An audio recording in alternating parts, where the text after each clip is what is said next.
Good morning ha mga kasama. Idadagdag ko lang po ito sa ating ibang paksa.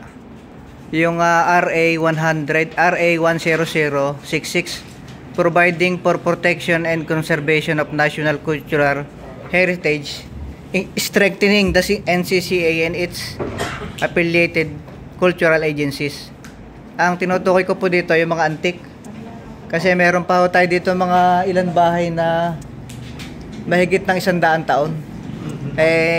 Nagpopol siya dun sa mga antik na matatagpuan locally na cultural property para po ito'y maproteksyonan at hindi mapagaya dun sa nangyayari sa Las Casas.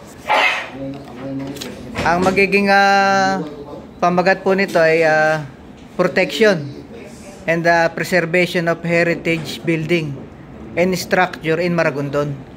Bali, ito po ay aking ipinapasa sa mga kasama sa unang reading, ang pagprotekta ng mga lumang bahay sa bayan ng Maragondon. Yung mga bahay na meron ng 100 taon. Magiging ano siya?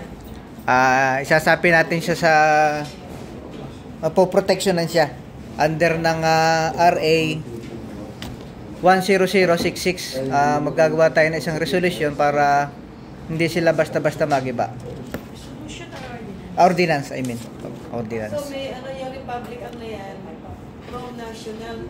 Ito i-adapt natin, RA 10066. Okay. So adoption. Yun lamang po, Mr. Chairman, para sa first reading, yung mga antik na bahay.